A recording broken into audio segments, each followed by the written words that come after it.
The letter arrived on a Tuesday, the day Xander Young buried the last of his dreams alongside the fresh grave of his father. The dust of eastern Colorado clung to his boots as he trudged back to the empty ranch house that now belonged solely to him, the final surviving Young of Clearwater Creek. The April wind cut across the plains as Xander, 32 years old with shoulders already weary from a decade of loss, pulled the envelope from his pocket once more. It had been 3 weeks since he'd placed the advertisement in the matrimonial news, a desperate gamble made in a moment of crushing solitude after the pneumonia had taken his father. The ranch, once bustling with his parents, 2 brothers and younger sister, now echoed only with ghosts. "Mail order bride," he muttered, the words foreign on his tongue as he unfolded the letter for the 4th time that day. What would Pa say? The elegant handwriting belonged to a woman named Theodora Campbell, a 26-year-old schoolteacher from Boston who claimed to be seeking a new beginning away from the suffocation of city life. Her penmanship was neat, her words measured and thoughtful. She'd enclosed a small daguerreotype, a serious-faced woman with dark hair pinned severely back, her eyes holding something Xander recognized all too well: determination masked over loss. Xander pushed through the front door of the ranch house, the hinges protesting with a squeal that reminded him of all the repairs he'd been meaning to make. Inside, the silence greeted him like an unwelcome guest that had long overstayed its welcome. 5 years since his mother had succumbed to fever. 3 since James had been thrown from a horse and broken his neck. Just last winter, his brother Matthew and sister Sarah had both fallen to the influenza that had swept through the county, and now Pa. The Rocking Y Ranch, once known for its fine horses and growing herd of cattle, had dwindled alongside its inhabitants.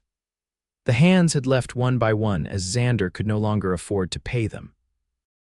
Only old Pete Miller remained, sleeping in the bunkhouse and helping where his arthritic hands allowed, more out of loyalty than any proper wage. Xander collapsed into his father's chair, the leather worn to the shape of a man who would never sit there again. He read the letter one more time. "I understand you have suffered losses," Theodora had written. "As have I. Perhaps together we might rebuild something of worth." She hadn't mentioned love, neither had he in his advertisement. At 32, Xander had long ago abandoned such fanciful notions. What he needed was practical, a woman's touch to make the house a home again. Someone to cook meals that weren't burned at the edges, perhaps eventually children to inherit what he'd fought so hard to keep. Theodora Campbell would arrive in June. 2 months to prepare, to make the ranch house presentable, to figure out how to be something other than the last man standing. Xander folded the letter and tucked it back into his pocket, then pushed himself up from the chair. Outside, the sun was setting across the eastern Colorado plains, painting the sky in hues that still took his breath away despite everything. Tomorrow, he'd start making repairs to the house. Tonight, he'd write back to Miss Theodora Campbell and tell her he would meet her stage coach when it arrived.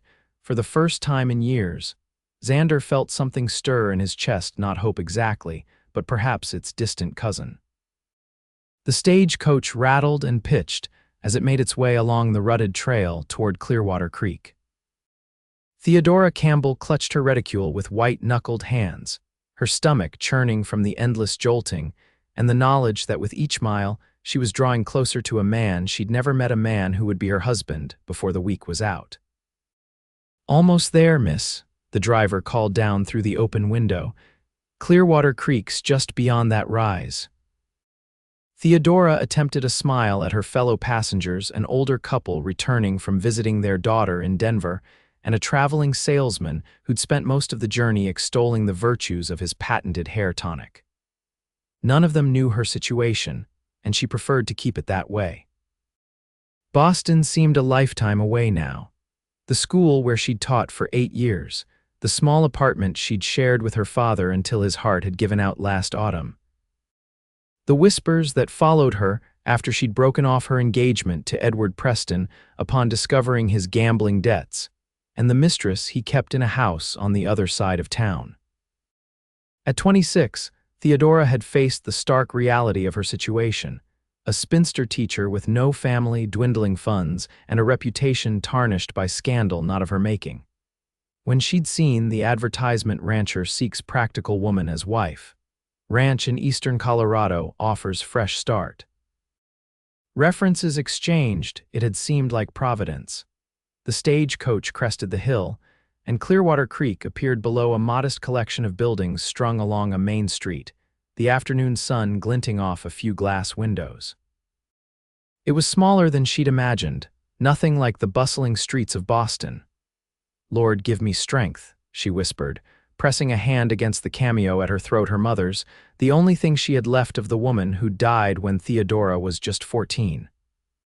The coach rolled down the hill and into town, finally lurching to a stop before a building marked hotel in large, faded letters. Theodora gathered her skirts and accepted the driver's hand down from the coach, then stood uncertainly as her 2 trunks were unloaded. "Miss Campbell." The voice was deep, hesitant. She turned to find a tall man standing a few paces away, hat in hand. His face was tanned and weathered beyond his years, with creases at the corners of eyes that regarded her cautiously. Sandy hair in need of a trim fell across his forehead, and several days' worth of stubble darkened his jaw. "Mr. Young?" she asked, forcing her voice to remain steady. He nodded, taking a step forward. "Xander Young, madam. Welcome to Clearwater Creek." His eyes darted over her travel-worn appearance, and Theodora resisted the urge to smooth her skirts or check that her hair remained in its pins. "Thank you for meeting me," she said formally, extending her gloved hand. His calloused fingers engulfed hers briefly. "I've arranged a room for you at the hotel. Thought you might want to rest before." He trailed off, gesturing vaguely. "Before we discuss our arrangement," Theodora finished for him. "That's very considerate." Something like relief flickered across his face. "I'll see to your trunks." "The ranch is about 7 miles out of town. I thought, that is, if it suits you, we could meet for supper at the cafe there and talk. Then tomorrow, if you're agreeable, I can show you the ranch." Theodora nodded, grateful for the reprieve. "That would be most appropriate, Mr. Young." As he moved to speak with the driver about her luggage, Theodora took her first real breath of Colorado air. The town was dusty, the buildings weathered by sun and wind, but the mountains visible in the distance held a majesty that called to something deep within her. This was not the life she had planned, but perhaps it could be a life worth living all the same. Supper at Clearwater Creek's only cafe was a quiet affair. Theodora picked at the surprisingly decent beefsteak while Xander Young answered her carefully phrased questions about the ranch, the town, and what would be expected of her. "It's not much to look at," he admitted, his eyes fixed on his coffee cup. "The house needs work. Been meaning to get to it, but with Pa ailing this past year." "I understand," Theodora said gently. "I'm not afraid of work, Mr. Young." His eyes met hers briefly. "The ranch was something once. 5,000 acres, 300 head of cattle, 24 fine horses. Pa built it from nothing after coming west with Ma in '49. And now," she prompted when he fell silent, "now we're down to about 70 head and 8 horses, had to sell off parcels of land after each." He cleared his throat. "Each funeral." Theodora folded her hands in her lap. "In your letters, you mentioned losing family. I'm very sorry." Xander nodded, his jaw working. "Ma, then my brothers James and Matthew, my sister Sarah, and Pa just last month. 5 years of nothing but funerals." His voice had gone flat, as if reciting facts that belonged to someone else's life. "That's a burden no one should have to bear alone," Theodora said. "I lost my mother young and my father last autumn. I understand something of grief's company." Something shifted in his expression, recognition, perhaps. He straightened slightly. "Miss Campbell, I want to be clear about what I'm offering. It's not a grand life. The ranch is struggling, though I believe it can be saved with hard work. I need a partner, not," he stopped, color rising in his cheeks. "Not a romantic entanglement," she finished for him. "You were quite clear in your advertisement, Mr. Young, and I appreciated that honesty. I too am looking for a practical arrangement, a fresh start, meaningful work, and perhaps in time a companionable partnership." Relief visibly washed over him. "Then we understand each other." "I believe we do." Theodora took a sip of her tea, gathering courage for her next words. There is one thing I must address. In Boston, I ended an engagement when I discovered my fiancé had unsavory habits. There was talk. Nothing that impugned my character directly, but enough to make my position at the school uncomfortable. Xander studied her for a long moment. Miss Campbell, out here, most folks are too busy staying alive to concern themselves with gossip from 2,000 miles away. Whatever happened in Boston can stay there as far as I'm concerned. Theodora felt a weight lift from her shoulders. Thank you. The minister can marry us whenever you're ready, he said, changing the subject abruptly. After you've seen the ranch, of course, if you find it acceptable. I'd like to see where I'll be living, yes, she agreed. And then, if we're both still in agreement, perhaps the day after tomorrow would be suitable for the ceremony. Xander nodded, relief evident in the slight relaxing of his shoulders. I've asked Mrs. Miller, Pete's wife, to help get the house ready. She used to cook for us when the ranch was in full swing. She's a good woman. I look forward to meeting her. As they finished their meal in companionable silence, Theodora found herself studying the man who would soon be her husband. Xander Young was not what she'd expected, neither the dashing cowboy of dime novels nor the rough brute she'd feared. Instead, she saw a man worn down by grief and responsibility, yet still standing. There was kindness in the way he'd arranged her room, in how he'd waited to show her the ranch before finalizing their arrangement. It was not love. But perhaps, Theodora thought as she bid him good night outside the hotel, it could someday be something equally valuable, respect built on common purpose. The Rocking Y Ranch appeared on the horizon after an hour's journey by wagon from town. Theodora's back ached from the rough road, but she sat straight, taking in her first glimpse of what would soon be her home. A two-story house stood amidst several outbuildings, a large barn, bunkhouse, and what appeared to be storage sheds. A corral held several horses, and in the distance, she could make out cattle grazing on rolling grassland that stretched toward mountains bluish in the morning haze. It's beautiful, she said, and meant it. Despite the obvious signs of neglect, peeling paint on the house, a sagging fence rail, untended flower beds, there was something immediately appealing about the setting. Xander's hands tightened on the reins. It was my mother's pride. She had those flower beds filled with hollyhocks and sunflowers. Used to be a vegetable garden behind the house, too. Perhaps we could restore it, Theodora suggested. I've always enjoyed gardening. He glanced at her, something like hope flickering in his eyes. You'd want to do that, of course. A garden provides food and beauty, both practical necessities. As they pulled up to the house, an elderly man emerged from the barn, followed by a plump woman wiping her hands on her apron. Pete and Abigail Miller, Xander explained, setting the brake on the wagon. Pete's been with my father since before I was born. They live in the caretaker's cottage just beyond the bunkhouse. Theodora allowed Xander to help her down from the wagon, then smoothed her skirts and approached the couple with a smile. Miss Campbell, welcome to Rocking Y, Pete said, tipping his hat. His face was deeply lined, his back slightly stooped, but his eyes were kind and alert. We're so pleased to meet you, Abigail added, her round face breaking into a warm smile. Been too long since this place had a woman's touch. Come inside, I've been airing out the house and cooking up a proper meal. The house's interior revealed both past prosperity and current struggle. The furniture was solid and well crafted, though dusty and worn. The parlor held a piano that hadn't been played in years, its surface dulled by neglect. The kitchen was large and functional, with a massive cookstove and well-used utensils hanging from hooks.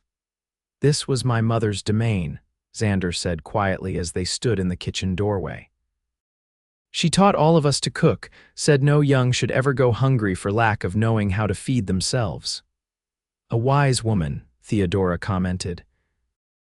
Upstairs, Xander showed her 4 bedrooms, the master, which had been his parents', the one he currently used, and 2 that had belonged to his siblings. You'll have the master, of course, he said, not meeting her eyes. I'll move my things back to my old room. Theodora paused, uncertain how to address the delicate subject of their sleeping arrangements. In her correspondence with Xander, they had discussed a marriage of convenience, but neither had explicitly mentioned whether that included separate bedrooms. "Mr. Young," she began carefully, "I think we should be clear about expectations. A marriage, even one founded on practical considerations rather than affection, comes with certain conventional assumptions." Xander's face flushed deeply. "Miss Campbell, I would never presume that is, I don't expect," he stopped, taking a deep breath. "What I mean to say is that I respect you and your position. This arrangement is first and foremost about providing the ranch with proper care and perhaps someday returning it to prosperity. Your comfort and wishes are paramount." Theodora appreciated his consideration, but also recognized the need for clarity. "Perhaps we could agree to begin with separate rooms, with the understanding that should we both wish for a more traditional arrangement in the future, we might reconsider." Relief washed over his features. "That seems most appropriate." After touring the rest of the house, Xander showed her the grounds, the barn with its stalls for horses, the chicken coop that had once housed 3 dozen chickens but now contained only 7, the empty pig pen, and finally, the family plot on a gentle rise behind the house. 5 grave markers stood in a neat row, the newest still showing fresh turned earth.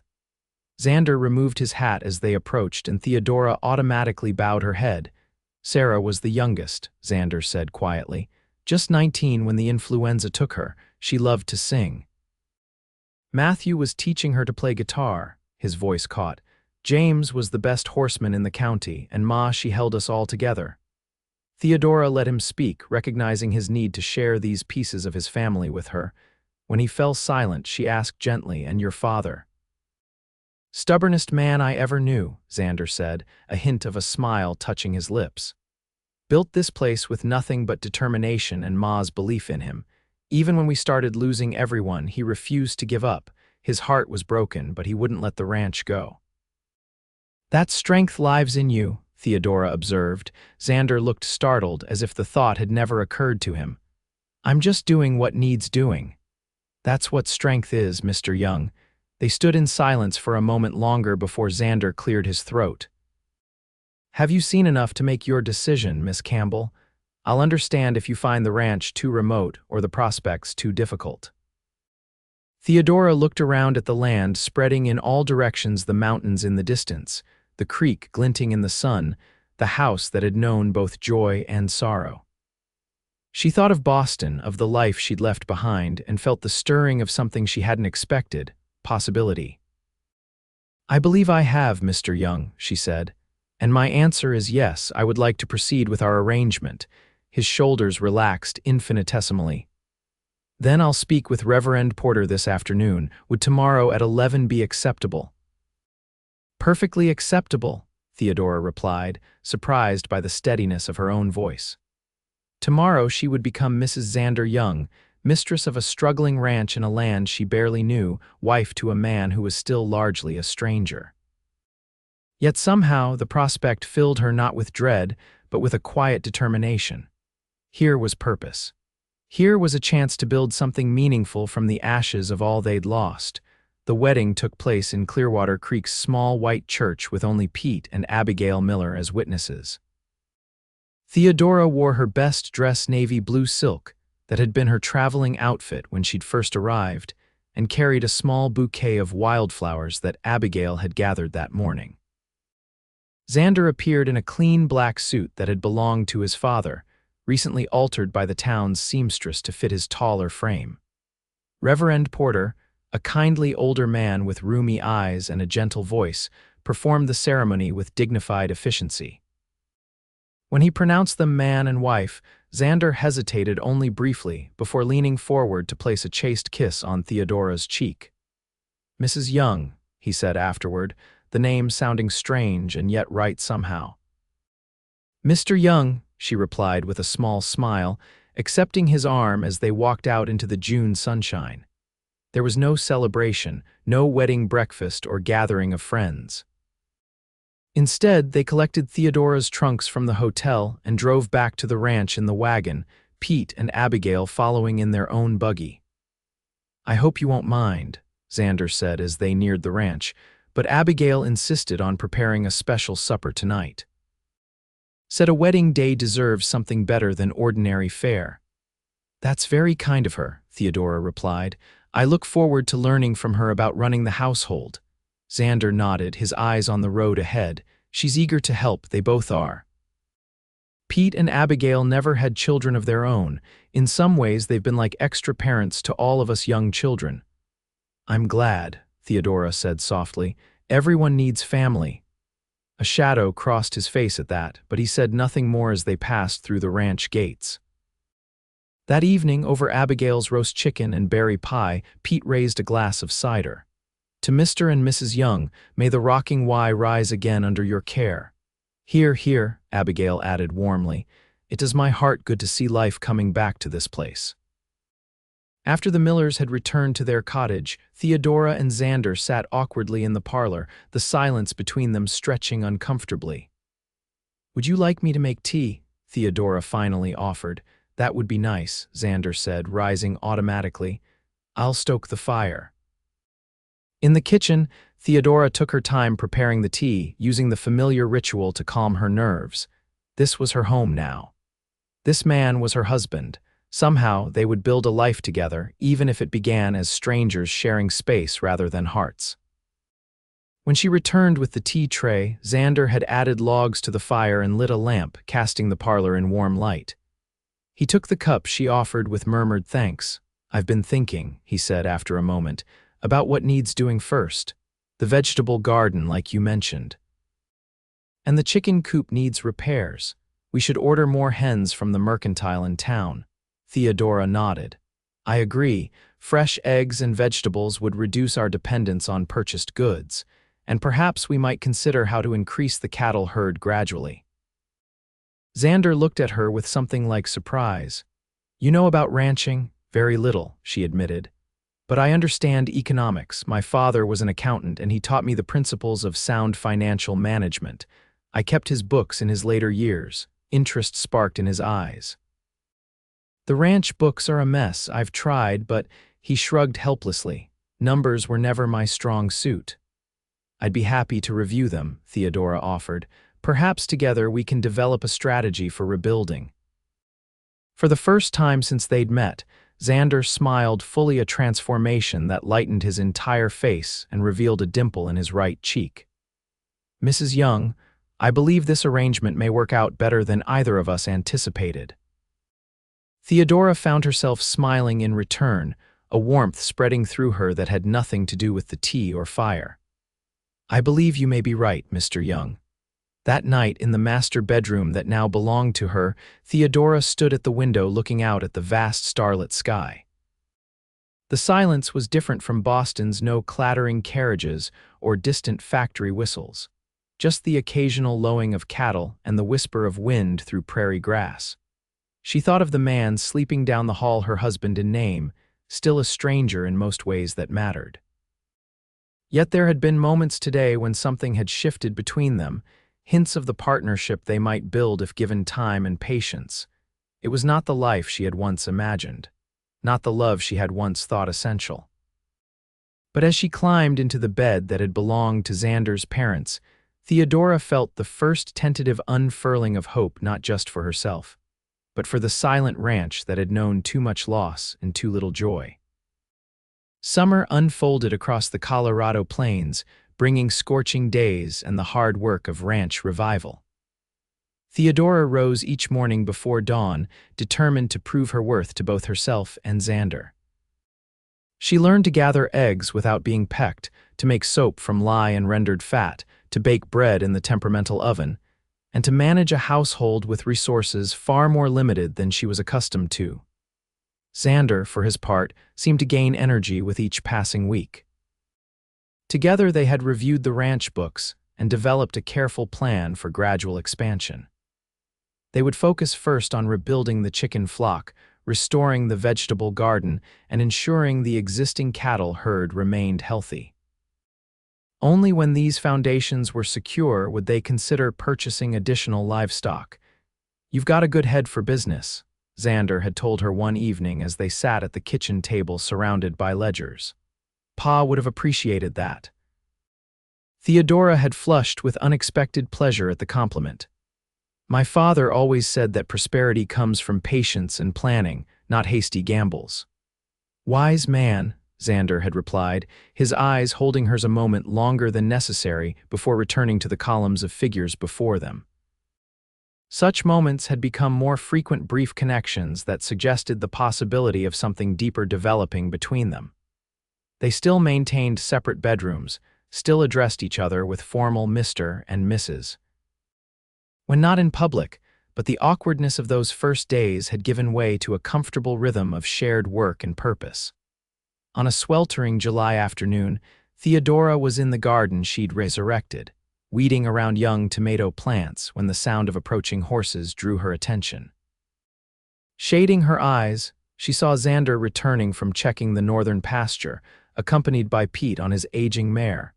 Something in their posture, Xander's rigid back, Pete's slumped shoulders told her immediately that something was wrong. She set down her tools and hurried to meet them as they dismounted near the barn. "What's happened?" she asked, noting the grim set of Xander's mouth. "Found 3 steers dead by the creek," he said tersely. "Shot, not rustled. Whoever did it left them to rot," Theodora gasped. "Who would do such a thing?" Rollins, Pete spat, his weathered face flushed with anger. "Has to be, been trying to buy this land for years, even before all the troubles started." Xander's jaw worked as he removed his saddle from his horse. "We don't know that for certain, Pete." "Who else would it be?" the old man demanded. "Ever since he bought the double bar from old Jenkins, he's been hungry for more. Offered your pa dirt for this place not 3 months before he passed, remember?" Theodora looked between them, confusion evident on her face. "Who is Rollins?" "Victor Rollins," Xander explained, his voice tight. "Owns the largest ranch in the county now, came from back east with money about 6 years ago, been buying up smaller spreads ever since." "And now he's trying to drive us out by killing our cattle?" Theodora asked, appalled. "Can't prove it was him," Xander cautioned, "but it's no secret he wants this land. The creek that runs through our property is the best water source for miles." "What are we going to do?" Xander's expression hardened. "Move the remaining herd closer to the house for now." "I'll ride into town tomorrow, speak with Sheriff Davis." "Fat lot of good that'll do," Pete muttered. "Sheriff's in Rollins' pocket, everyone knows it. We still have to try legal channels first," Xander insisted. "I won't give Rollins or anyone else an excuse to say the Rocking Y is operating outside the law." That night, after a tense supper, Theodora found Xander on the porch, cleaning his rifle with methodical precision. She sat beside him on the weathered bench, her skirts rustling in the evening breeze. "Tell me more about this Rollins," she said quietly. "I should understand what we're facing." Xander's hands paused in their work. "Victor Rollins showed up in Clearwater Creek in '67, fresh from Philadelphia with money to burn. Bought the old Webster place first, then started expanding. Every time a rancher faced hardship, drought, illness, bad luck, Rollins was there with an offer. Usually less than the land was worth, but enough to tempt folks who were struggling. And your father refused to sell. Pa would have died before selling an acre to Rollins.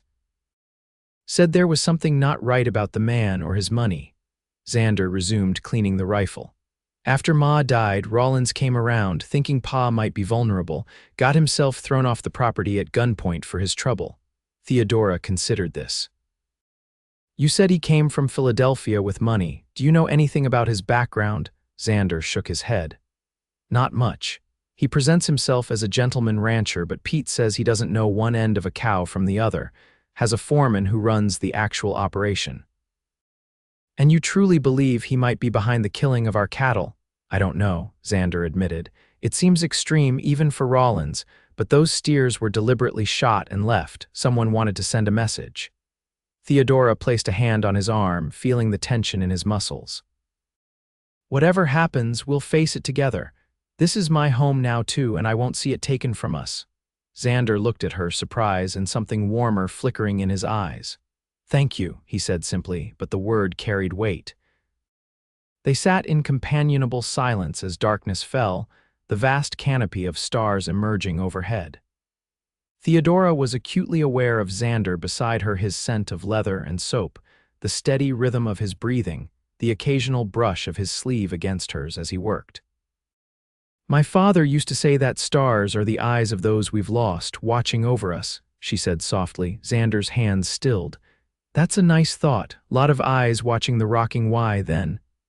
"Yes," Theodora agreed. "And I don't think they'd want us to give up what they built, no matter what threats we face." "No," Xander said, his voice strengthening, "they wouldn't." When he finally set the cleaned rifle aside, Xander turned to face her fully. In the silver starlight, his features were cast in shadow and light, revealing a vulnerability she rarely glimpsed during daylight hours. "Mrs. Young Theodora," he said, using her given name for the first time. "I want to thank you for coming here, for taking a chance on this place, on me." He gestured to the darkened ranch around them. "It's not what most women would want." "I'm not most women," Theodora replied with a small smile, "and I don't regret my decision." Something shifted in Xander's expression, and for a breathless moment, Theodora thought he might lean forward, might close the distance between them. Instead, he stood, offering her his hand. "It's late. We should get some rest. Tomorrow will bring its own troubles." Theodora allowed him to help her to her feet, ignoring the flutter of disappointment in her chest. "Good night, Xander," she said, testing his name on her lips, his fingers tightened briefly around hers. "Good night, Theodora." As July gave way to August, the incidents escalated. 2 more cattle were found shot. A section of fence was cut, allowing a dozen cows to wander onto neighboring land. The lock on the toolshed was broken, and several valuable implements were stolen. Each time, Xander reported the incidents to Sheriff Davis, a florid-faced man with small, calculating eyes who promised investigations that never seemed to yield results. Theodora accompanied Xander to town after the 3rd incident, determined to take the measure of the man herself. "Mrs. Young," the sheriff had greeted her with false joviality. "Terrible business, these vandals. Rest assured I'm keeping my eyes open." "I wonder, Sheriff," Theodora had replied coolly, "if your eyes might be more effective if they weren't so firmly fixed on Mr. Rollins' interests." The sheriff's face had darkened. "Now see here, my wife means no disrespect," Xander had interjected quickly, though the proud glance he'd cast Theodora told her otherwise. "We're just concerned that these incidents keep occurring without consequence." After leaving the sheriff's office, they had encountered Victor Rollins himself on the boardwalk outside the Mercantile, a tall, expensively dressed man with silver at his temples and cold eyes that assessed Theodora like a piece of merchandise. "Young," he drawled, tipping his hat. "Heard you got yourself a wife. Congratulations are in order, I suppose." "Rollins," Xander had acknowledged stiffly. "Mrs. Young," Rollins continued, taking Theodora's gloved hand before she could object. "A pleasure. I must say you're wasted out at that dying ranch. A woman of your obvious refinement deserves better surroundings." Theodora had withdrawn her hand with deliberate slowness. "I find my surroundings perfectly satisfactory, Mr. Rollins. There is dignity in honest work and building something of value. Building." Rollins had laughed, though the sound held no warmth. "My dear, you're arranging furniture on a sinking ship. The rocking Y had its day, but that day is past. I'd be happy to make your husband a generous offer enough to start fresh somewhere more promising." "The rocking Y is not for sale," Xander had stated flatly. "Not now, not ever." Rollins' smile had thinned. "Everything has its price, Young. It's just a matter of finding it." His eyes had flicked back to Theodora, or the right pressure to apply. The thinly veiled threat had hung in the air as they departed, Xander's hand protective at Theodora's elbow. Now, a week later, they sat at the kitchen table discussing their dwindling options. "We can't keep losing cattle this way," Xander said, frustration evident in every line of his body. 3 more and we'll be below what we need to maintain the herd. Could we hire help?" Theodora suggested. "Someone to patrol the property at night." Xander shook his head. "With what money, we're barely breaking even as it is." He ran a hand through his hair. "I've been thinking of selling the piano. It was Ma's pride, but we haven't had music in this house for years." "No," Theodora said firmly. "Not yet. There must be another way." She tapped her fingers thoughtfully against the ledger before her. What about forming an alliance with other small ranchers? Surely the Rocking Y isn't the only property Rollins covets. Xander looked up, something like hope kindling in his eyes. The Hendersons to the south have resisted his offers, and the Wilcox sisters at Crooked Creek. Their father left them that place 3 years ago, and Rollins has been circling like a vulture ever since. Then we should speak with them, Theodora urged. Together, perhaps we can establish a rotating watch, share information, present a united front. Xander reached across the table and covered her hand with his, the gesture so natural it took her breath away. You're remarkable, do you know that? You come out here to this broken-down ranch, marry a stranger, and instead of running back to civilization, you start planning battle strategies. Theodora turned her hand beneath his, their palms meeting, fingers intertwining. This is my home now, she said simply, and you are not a stranger, Xander, not anymore. The look that passed between them was charged with months of growing understanding, shared purpose, and something deeper neither had yet named aloud. For a suspended moment, Theodora thought Xander might rise, might pull her to her feet and into his arms. The moment shattered at the sound of pounding on the front door. Xander was on his feet instantly, reaching for the rifle that now stood permanently in the corner of the kitchen. "Stay here," he ordered, moving toward the door. Theodora ignored him, following a few paces behind as he strode through the parlor. Through the window, she could see Pete's agitated figure on the porch, lantern in hand. Xander opened the door. "Pete, what's fire?" the old man gasped. "The North Hay barn, it's ablaze." Xander was moving before the words fully registered, shouting instructions as he ran. "Get Abigail, bring buckets to the well." Theodora hitched up her skirts and raced to the kitchen, grabbing every container she could carry before following the men toward the distant orange glow that now lit the night sky. The North Hay barn, which held the winter feed for the cattle, was already engulfed in flames by the time they arrived. The heat was intense, the crackling roar of the fire drowning out all other sounds. Sparks flew upward, endangering the nearby corral where several horses whinnied in terror. "The horses!" Xander shouted to Pete. "Get them out. Theodora, help Abigail with the bucket line." Abigail appeared, her gray hair loose around her shoulders, face grim as she organized a chain from the nearby stream to the edges of the fire. They worked desperately, passing buckets hand to hand, but it quickly became apparent that the barn could not be saved. All they could do was prevent the fire from spreading to other structures. Hours later, as dawn broke across the eastern sky, they stood exhausted and soot-covered, watching the smoldering ruins of what had been the hay barn. The horses had been safely relocated to the corral near the house, but the winter feed was gone, a devastating blow that could mean starvation for the cattle when snow covered the grazing land. "It was set," Pete said grimly, pointing to tracks leading away from the barn. "Saw lantern light out this way earlier, thought it might be you checking on something." Xander's face was like stone, his eyes reflecting the dying embers. "Rollins," he said, the name like a curse. "We can't prove it," Theodora reminded him, though rage burned in her own chest at the deliberate destruction. "Don't need to prove it to know," Xander replied. He turned to Pete. "Get some rest. We'll figure out what to do later." As the older couple trudged wearily back toward their cottage, Xander remained staring at the ruins, his profile rigid with barely controlled fury. Theodora stood beside him, her own body aching with exhaustion, her dress ruined by smoke and water. "Without that hay, we'll lose half the herd come winter," Xander said finally, his voice hollow. "Exactly what Rollins wants. He'll be back with another offer, thinking we'll have no choice but to sell." Theodora touched his arm, feeling the tension in his muscles. "Then we'll find another way to feed the cattle. Perhaps the Hendersons or the Wilcox sisters have extra hay they could spare, or we could purchase some from further away." "With what money?" Xander asked bitterly. "We've been pouring everything into building the herd back up. There's nothing left." Theodora squared her shoulders. "Then I'll write to my former employer in Boston. I still have my final wages in an account there. It's not much, but it might buy enough hay to see us through." Xander turned to her, his expression shifting from despair to disbelief. You do that. Use your own money to save this place. Of course I would, Theodora said simply. This is our ranch, Xander, our home, our future.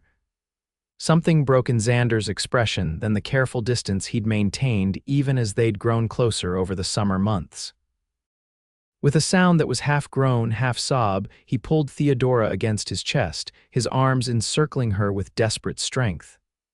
I don't deserve you, he murmured into her hair. Don't deserve any of this after failing them all, Ma, Pa, James, Matthew, Sarah. Couldn't save any of them. Can't even save their legacy. Theodora wrapped her arms around his waist, feeling his body shudder with emotions too long suppressed. You haven't failed anyone, she said fiercely. You've fought against impossible odds, and you're not fighting alone anymore. Xander drew back just enough to look down at her, his face vulnerable in a way she'd never seen before. Slowly, giving her every chance to pull away, he lowered his head until his lips met hers. The kiss was tentative at first, then deepening as Theodora responded, her hands moving up to his shoulders, then the nape of his neck. It was nothing like the chaste peck they'd exchanged at their wedding, nothing like any kiss she'd experienced before. This was heat and need and something far more profound, a promise, a beginning. When they finally parted, both breathless, Xander rested his forehead against hers. I never expected this, he confessed quietly. When I sent that advertisement, I was looking for a helpmate, not. He trailed off. Not what? Theodora prompted, her heart racing beneath her soot-stained bodice. Xander cupped her face in his calloused hands. Not someone I could fall in love with, he said, the words clearly difficult for him. Not someone who would make me want to live again, not just survive. Tears sprang to Theodora's eyes, cutting clean tracks through the soot on her cheeks. Oh, Xander, I came here seeking sanctuary, a place to be useful. I never imagined I would find a man who would become so dear to me. He kissed her again, more urgently this time, and Theodora melted against him, all thoughts of propriety vanishing in the face of emotions too powerful to deny.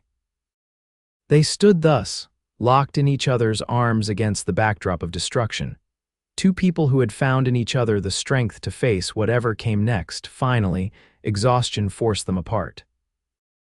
Hand in hand, they walked back toward the house as the sun climbed higher in the sky, casting long shadows across the land that had brought them together. That night, for the first time, Theodora did not sleep in the master bedroom alone. The alliance with neighboring ranchers proved more successful than either Xander or Theodora had dared hope. The Hendersons, an older couple whose 3 sons had moved to California, agreed immediately to join forces. The Wilcox sisters Harriet and Florence, spinsters in their 40s who ran their late father's ranch with remarkable efficiency, not only joined the alliance, but offered surplus hay from their own barns to replace some of what the rocking Y had lost. Been meaning to call on you and welcome you properly, Harriet Wilcox told Theodora when they met at the Henderson ranch, but running Crooked Creek keeps us busy from dawn to dusk. I understand completely, Theodora assured her. The days never seem long enough for all that needs doing. Florence, the younger sister, nodded emphatically. And now, with Rollins' men causing trouble all over the county, we're spending half our time repairing damages. You've had problems too, Xander asked, exchanging glances with Richard Henderson. Cut fences, poison water hole last month, Richard confirmed grimly. Sheriff does nothing, of course. Rollins has him in his pocket, along with Judge Wilson and half the town council. We need evidence, his wife Martha insisted. Something that ties these incidents directly to Rollins. Otherwise, it's just our word against his, and he's got money and influence on his side. As they discussed strategies for protecting their properties and gathering evidence, Theodora noticed how Xander had changed since the night of the fire.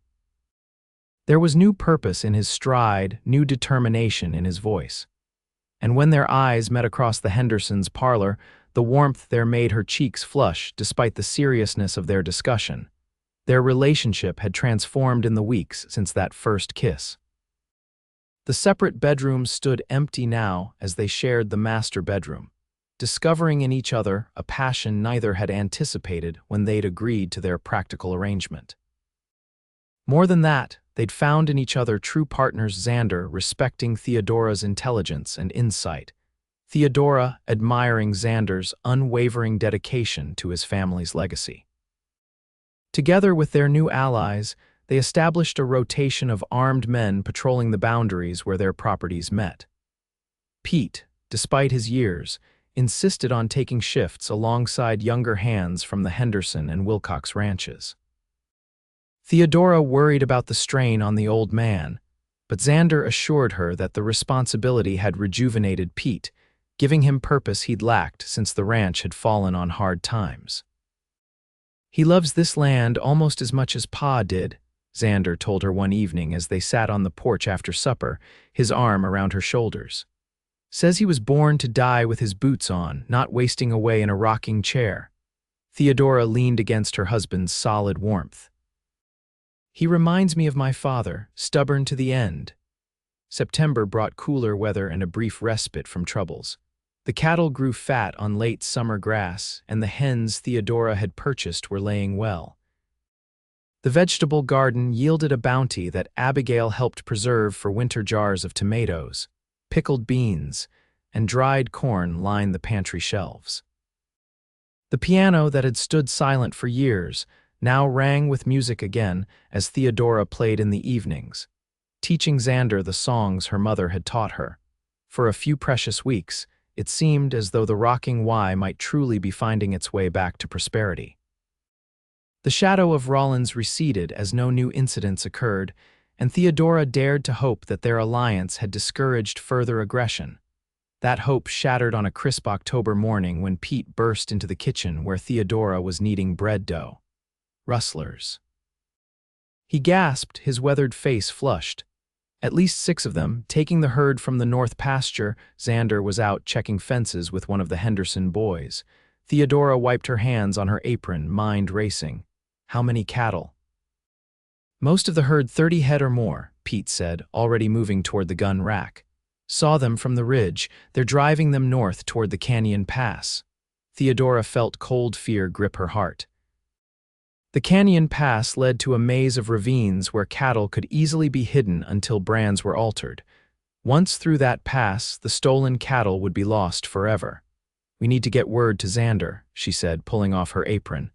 "And the Hendersons." "No time," Pete insisted, loading his rifle. "They'll be through the pass before anyone can get there. I'm going after them." "You can't go alone," Theodora protested. "There are 6 of them." Pete's roomy eyes hardened. "Then I reckon you better come with me, Mrs. Young." "You can shoot, can't you?" Theodora hesitated only a moment. "Yes, my father taught me." 5 minutes later, they were riding hard for the north pasture, Pete on his aging mare, Theodora on Daisy, the gentle bay mare Xander had been training for her to ride. She wore a split riding skirt she'd sewn herself, a man's shirt borrowed from Xander's closet, and carried a Winchester rifle across her saddle. As they crested the ridge overlooking the north pasture, Theodora saw them 5 riders pushing a cloud of dust that could only be the rocking Y herd, heading for the narrow gap between rocky hills that marked the Canyon Pass. They were still a mile from the pass, moving at a steady pace to avoid stampeding the cattle. "If we cut across Willow Creek, we can head them off before they reach the canyon," Pete said, pointing to a route that would take them on a diagonal across the landscape. "But we've got to ride hard." Theodora nodded, her mouth dry with fear but her determination unshaken. This was their livelihood, their future. She would not let it be stolen without a fight. They urged their horses down the ridge and across the rolling land, hooves pounding against the hard, packed earth. Theodora's heart hammered in her chest, her hands steady on the reins as Daisy responded to her confident guidance. 6 months ago, she'd been a Boston schoolteacher who had never ridden astride. Now she was galloping across the Colorado plains to confront cattle rustlers, rifle in hand. The irony might have made her laugh if the situation weren't so desperate. They reached the mouth of the canyon just as the first of the stolen cattle appeared around a bend in the trail. Pete reined in his mare, signaling for Theodora to stop as well. "We'll block the pass," he said grimly. "When they see us, they'll either turn back or try to fight." Either way, we need to make them think there's more of us than there are. Theodora nodded, her mouth set in a determined line as she positioned Daisy beside Pete's mare, effectively blocking the narrow entrance to the canyon. She raised her rifle, resting it confidently against her shoulder as her father had taught her years ago. The rustlers spotted them almost immediately. The leader, a rough-looking man with a red bandana covering the lower half of his face, raised his hand, signaling his companions to halt the herd. For a long moment, the two groups stared at each other across 50 yards of dusty trail. "That's rocking Y cattle you're driving," Pete called out, his voice stronger than Theodora had ever heard it. "Turn them back now and we might let you ride away." A laugh came from behind the red bandana. "2 of you against 5 of us, an old man and a woman. I like those odds." "You might want to reconsider," Theodora called back, her voice clear and steady despite her racing heart. "My husband and the Henderson boys are right behind us. How do you like 7 against 5? It was a bluff, but delivered with such conviction that the rustlers exchanged uncertain glances. The leader's eyes narrowed as he assessed the situation. "You're lying," he decided, reaching for his pistol. "There's no one coming." The crack of a rifle shot split the air, and the leader's hat flew from his head. Theodora and Pete both turned in surprise to see riders appearing on the ridge behind them, Xander in the lead, flanked by young Tom Henderson and both Wilcox sisters, all armed and ready. "Next shot won't miss," Xander called out, his rifle aimed steadily at the leader. "Drop your weapons and back away from our cattle." For a tense moment, it seemed the rustlers might fight. Then, with a curse, the leader raised his hands. His companions slowly followed suit. "Theodora," Xander called, his voice tight with controlled fury and fear, "ride back to the ranch. Send Tom for the sheriff." "I'm staying," she called back, rifle still trained on the rustlers. "Tom can go." She caught Xander's exasperated glance, but he didn't argue, instead instructing young Henderson to ride for town. The Wilcox sisters moved their horses down to join Theodora and Pete, forming a formidable line across the canyon entrance.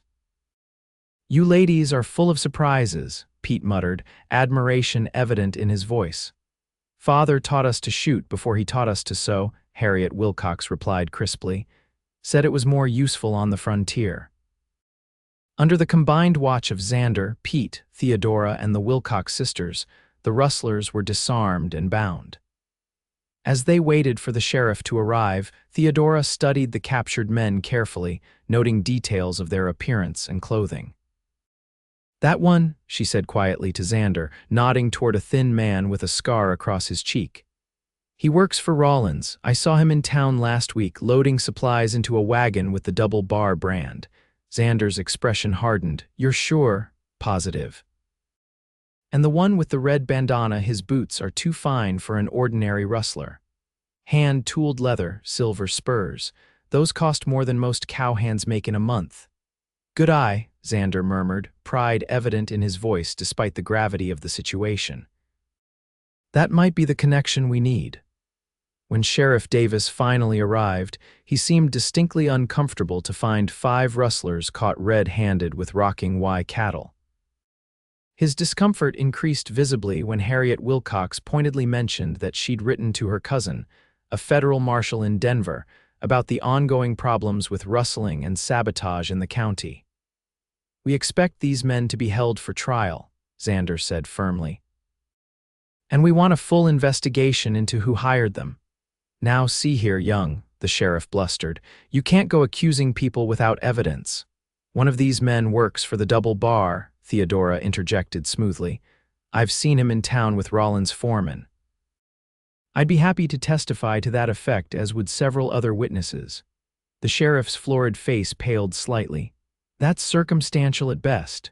"Perhaps," Florence Wilcox added, her prim voice at odds with the resolute set of her jaw. "But my cousin the marshal might find it interesting enough to warrant a federal investigation, especially given the pattern of incidents targeting ranches that have refused to sell to certain parties."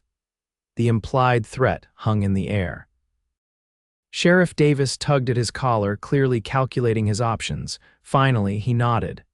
"I'll hold them for the circuit judge. He'll be through in 2 weeks." And a full investigation, Xander pressed. I'll look into it, the sheriff said grudgingly. That's all I can promise. It wasn't a complete victory, but it was a start. As they watched the sheriff and his deputy lead the bound rustlers away, Xander turned to Theodora, his expression a complex mixture of pride, anger, and residual fear. Don't ever do that again, he said, his voice rough with emotion. When Pete's boy came running to tell me you'd ridden out after rustlers, he broke off, unable to complete the thought. I couldn't let them take our cattle, Theodora said simply. Not after everything we've done to save this ranch. Our cattle, Xander repeated, a smile breaking through his stern expression. Listen to you. 6 months ago, you were a Boston schoolteacher who'd never seen a cow up close. 6 months ago, I didn't have anything worth fighting for, Theodora replied softly. Xander's eyes darkened with emotion. In full view of Pete, the Wilcox sisters, and the remaining Henderson boy, he pulled Theodora into his arms and kissed her thoroughly, heedless of propriety or audience. I love you, he said when they broke apart, the words plain and true in the afternoon sunlight. I should have said it before now. I love you, Theodora Young. Theodora's heart soared. And I love you, Xander Young, enough to chase rustlers and face down Rollins and whatever else comes our way. The ride back to the ranch was a victory procession of sorts, with the recovered cattle plodding ahead of the mounted group. As they approached the ranch house, Theodora looked at it with new eyes, not seeing the peeling paint or sagging porch that had first greeted her, but the home it had become. Their home, that evening as they sat on the porch watching the sunset paint the sky in spectacular hues of orange and purple, Xander took Theodora's hand in his. I've been thinking, he said, his thumb tracing circles on her palm. When this business with Rollins is settled, when the ranch is secure again, maybe we could start thinking about a family. Theodora's breath caught. They hadn't spoken of children, though the possibility had been implicit in their arrangement from the beginning. Now, with love acknowledged between them, the prospect filled her with unexpected longing. I'd like that, she said softly. Very much. Xander smiled, the expression transforming his face in the golden sunset light. Pa always said this land needed the laughter of children to make it truly sing. He was right about most things. What else was he right about? Theodora asked, leaning her head against his shoulder. He said that a man's not measured by what he has, but by what he's willing to fight for. Xander's arm tightened around her. And that the right woman makes a man twice what he'd be on his own. Your father sounds like a wise man, Theodora murmured. I wish I could have known him. He would have loved you, Xander said simply. They all would have. As darkness settled over the rocking Y, Theodora felt a profound sense of peace, despite the challenges they still faced. The road ahead would not be easy. Rollins would not give up his ambitions easily, and the ranch required endless work to return it to prosperity. But they would face it together, bound by love that had grown from the most pragmatic of beginnings. The arrested rustler's trial became the talk of Clearwater Creek. The circuit judge, a stern-faced man named Hollister, arrived as scheduled and presided over proceedings that drew spectators from across the county. To everyone's surprise, one of the rustlers, the youngest, facing his first serious charges, agreed to testify that they had indeed been hired by the double-bar foreman to steal Rocking Y cattle. Victor Rollins, called to testify regarding his foreman's actions, appeared unfazed by the accusations. With practiced charm, he expressed shock and dismay that his employee would act without his knowledge, immediately dismissing the man from his service and offering compensation for any losses suffered. A convenient scapegoat, Xander muttered as they left the courthouse after Rollins' testimony. Everyone knows nothing happens at the double bar without Rollins' approval. But we can't prove it, Theodora sighed, frustrated by the slippery nature of their adversary.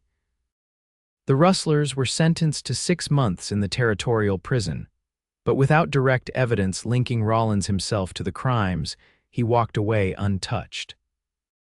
The foreman, having taken the blame, disappeared from the county before he could be questioned further, likely with a generous payoff to ensure his silence.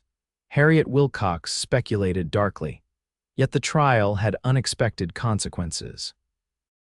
The publicity surrounding the case brought unwelcome scrutiny to Sheriff Davis's lackluster investigations of previous incidents. When Florence Wilcox's cousin, the federal marshal, did indeed visit Clearwater Creek, asking pointed questions about patterns of harassment against certain ranchers, both the sheriff and Judge Wilson began to distance themselves from Rollins. By December, a fragile peace had settled over the county. The alliance between the Rocking Y, the Henderson Ranch, and Crooked Creek remained strong, with regular meetings to share information and resources. The winter feed shortage had been addressed through a combination of purchased hay, Theodora's Boston savings, and the generous surplus shared by the Wilcox sisters. As Christmas approached, the Rocking Y began to truly feel like a home again. Theodora had sewn new curtains for the parlor windows, using fabric ordered from Denver. Abigail had helped her clean every corner of the house, hanging fresh sachets of lavender and pine in the bedrooms and polishing the long-neglected furniture until it gleamed. Xander, inspired by his wife's efforts, had repaired the sagging porch, fixed the squealing hinges, and even built a new bookcase for Theodora's small collection of beloved volumes that had arrived from Boston. Most significant was the change in Xander himself. The weight of grief that had bent his shoulders when Theodora first met him had eased. He laughed more easily, sang along when she played the piano, and spoke of the future with genuine optimism. The nightmares that had occasionally woken him in those first months of their marriage, calling out his siblings' names in anguished tones, had diminished. On Christmas Eve, they hosted a small gathering. Pete and Abigail, the Hendersons, and the Wilcox sisters all crowded into the parlor for a feast Theodora and Abigail had spent days preparing. The piano rang with carols, the fireplace crackled with warmth, and for the first time in years, the Rocking Y echoed with laughter and conversation. "Hard to believe," Pete said to Xander as they stood by the fireplace, watching Theodora teach Florence Wilcox a new piece on the piano. "6 months ago, this place was silent as a tomb. Now look at it." Xander's gaze lingered on his wife, his expression softening. "She saved us, Pete, not just the ranch, me." The old ranch hand nodded sagely. "Mail-order bride, who'd have thought it would turn out so right," he chuckled. "Your pa would be proud, boy, real proud." After their guests had departed, Xander and Theodora sat before the dying fire, a comfortable silence between them as they watched the embers glow. Outside, snow had begun to fall fat, lazy flakes drifting past the windows to blanket the land in pristine white.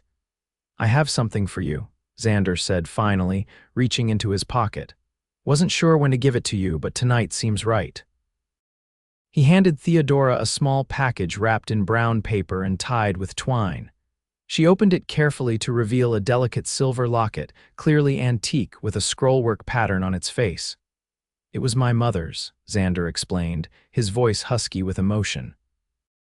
"Pa gave it to her on their first Christmas here, back in '49, said it was to remind her of the beautiful things in life when the frontier got too harsh."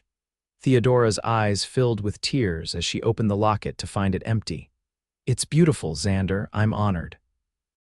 "Thought we could put our pictures in it," he suggested. "Maybe get one taken next time we're in Denver, start our own chapter in its history." Theodora closed her hand around the precious gift. "I'd like that very much." Xander took the locket from her hand and gently fastened it around her neck, his fingers brushing against her skin. "I have another gift for you," he said softly, "though it won't arrive for a few months yet." Theodora looked at him questioningly. "I wrote to a horse breeder in Kentucky," Xander continued, "an old friend of Pa's. He's sending us a stallion in the spring, one of the finest bloodlines in the country. Thought we might start rebuilding the horse breeding business that made the Rocking Y famous before." "Xander," Theodora gasped. "That must have cost not as much as you'd think," he interrupted with a smile. "Old debts being repaid. Pa once saved his prized mare and foal during a flood. He never forgot." Theodora leaned forward and kissed him softly. "It's a wonderful gift for both of us." Xander's arms encircled her, drawing her closer. I have a good feeling about next year, he murmured against her hair. The ranch is turning around, Rollins is on the defensive, and you and I, he paused, pulling back to look into her eyes. We've found something neither of us expected when you stepped off that stagecoach. Love, Theodora said simply. Love, Xander agreed, and hope. This place had known only loss and silence for so long. You changed that, Theodora. You brought life back to the rocking Y. As they sat before the fire, snow falling gently beyond the windows, Theodora reflected on the journey that had brought her to this moment. 6 months ago, she had been a disgraced spinster teacher with dwindling prospects and a broken heart. Now she was Theodora Young, wife and partner to a man she loved deeply, mistress of a ranch slowly returning to prosperity, part of a community that had embraced her as one of their own. "What are you thinking?" Xander asked, noting her thoughtful expression. "I'm thinking about how sometimes life's hardest blows can lead us exactly where we need to be," she replied. "If Edward hadn't betrayed me, if my father hadn't died, I never would have seen your advertisement, never would have come west. Never would have found me," Xander finished for her. "And you would never have found me," Theodora added softly. "Perhaps that's what hope truly is, the belief that even in our darkest moments, we're being guided towards something better than we could have imagined." Xander pulled her closer, his lips finding hers in a kiss that spoke of all they'd discovered together and all that still lay ahead. Outside, the snow continued to fall, transforming the land with its quiet beauty, promising renewal when spring returned. Inside, the rocking Y was silent no more. Spring arrived in a riot of wildflowers across the Colorado plains. The promised stallion from Kentucky, a magnificent bay named Thunderbolt, had arrived in March, causing a sensation in Clearwater Creek. Word spread quickly about the rocking Whitekess new breeding program, and by April, 3 local ranchers had already arranged to have their mares serviced by the impressive stallion. The ranch was coming back to life in other ways too. Calving season had been successful, with 30 healthy new additions to the herd. The chicken flock had more than doubled. The vegetable garden was expanding under Theodora's careful management, and she had planted flower beds near the house that were just beginning to show colorful blooms, hollyhocks and sunflowers, just as Xander's mother had once grown. Most significant of all was the news Theodora had shared with Xander on a warm evening in late April, as they sat on the newly repaired porch swing. "Are you certain?" he had asked, his voice hushed with wonder as his hand gently covered hers on her still flat stomach. "As certain as one can be," she had replied, her eyes shining. "Abigail confirms it. The baby should arrive around November." Xander's response had been to sweep her into his arms, his joy so complete and unrestrained that Theodora had laughed even as tears filled her eyes. They had hoped, of course, but after months without conception, they had tried not to let disappointment take root. Now, in early June, exactly 1 year since Theodora had first stepped off the stagecoach in Clearwater Creek, they stood together on the porch, watching as Tom Henderson helped Pete repair a section of corral fence.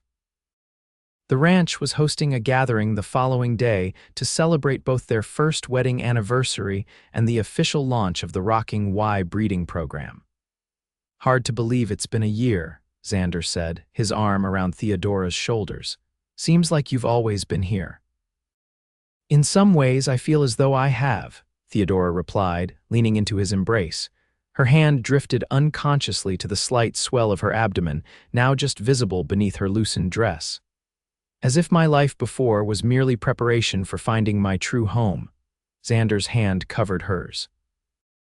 "Our child will know only the rocking Y at its best," he promised. "Not the silence and sorrow I grew up with. Our children," Theodora corrected with a smile. "I plan on filling this house with them, Mr. Young." Xander laughed, the sound free and unfettered in a way it never had been when they first met. "Mrs. Young, I believe that is the most practical suggestion you've ever made." The moment of contentment was interrupted by the sound of approaching hoofbeats. They turned to see Richard Henderson riding hard toward the ranch house, his expression grim even at a distance. "Something's wrong," Xander muttered, moving down the porch steps to meet him. Theodora followed, her heart suddenly racing with apprehension. Richard reined in his lathered horse, his normally ruddy face pale beneath his tan. "Rollins," he spat, the name still bitter after all these months. "He's made a move none of us saw coming." "What's happened?" Xander demanded, one hand automatically moving to Theodora's elbow, steadying her beside him. "He's damming the creek," Richard said, "the main branch that feeds all our properties. Got a crew of 20 men working on it right now, up in the canyon where his property borders federal land." Xander's face darkened. "He can't do that, that water feeds the entire valley." "Says he can, claims he's got approval from the territorial government. His men are armed, standing guard while the work proceeds." "What about our gathering tomorrow?" Theodora asked, practical even in crisis. "Should we cancel?" Richard shook his head. "Harriet says no, says canceling plays into his hands, makes us look weak." In fact, he hesitated. "She thinks we should use the occasion to plan our response. Most of the county will be here, those that aren't in Rollins' pocket anyway." Xander nodded slowly. "She's right, we need to present a united front." He squeezed Theodora's hand. "I'm sorry, Theodora, this isn't how I wanted to celebrate our anniversary." "Don't apologize," she said firmly. "The Rocking Y isn't just our home, it's part of this community. We'll face this together, just as we've faced everything else." The following day dawned clear and warm, perfect for the outdoor gathering they'd planned. Despite the ominous news about Rollins Dam, nearly 40 people assembled at the Rocking Y neighboring ranchers, shopkeepers from town who depended on the rancher's business, even Reverend Porter and his wife. They came with food and determination, the women clustering around Theodora with congratulations on her pregnancy, the men gathering in serious discussion about the water rights issue. The mood was defiant rather than defeated. These were frontier people who had faced drought, blizzards, disease, and hardship of every kind. They would not be broken by one man's greed. After a meal that demonstrated Abigail and Theodora's combined culinary talents, Xander called the gathering to order. Standing on the porch with Theodora at his side, he looked out at the assembled community and felt a surge of gratitude that momentarily overwhelmed the anger and concern he'd been harboring. "A year ago," he began, his voice carrying across the ranch yard, "this place was dying. My family was gone. The herd was dwindling. The future of the Rocking Y looked as bleak as its past had been bright." Murmurs of sympathy rippled through the crowd. Many had attended the funerals of Xander's family members, had watched the once prosperous ranch decline. Then a stagecoach arrived from the east, carrying the answer to an advertisement I'd placed more in desperation than hope. Xander's hand found Theodora's, clasping it firmly. "I asked for a practical woman willing to help rebuild a struggling ranch.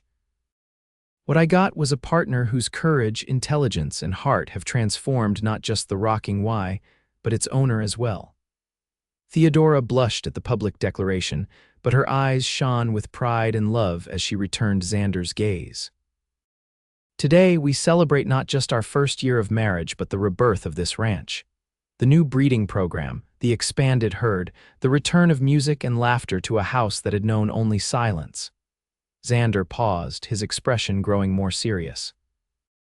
"And today, we also face a new threat to everything we're building not just here at the Rocking Y, but across this entire valley." He went on to explain Rollins Dam, its implications for water access throughout the region, and the dubious claims of territorial approval. As he spoke, Theodora observed the faces in the crowd, concern giving way to outrage, then to resolve. When Xander finished, Harriet Wilcox stepped forward. "My cousin the Marshal informs me that no such approval has been granted by the territorial government. Rollins is acting outside the law." "Then we should tear down the dam," one of the younger ranchers called out.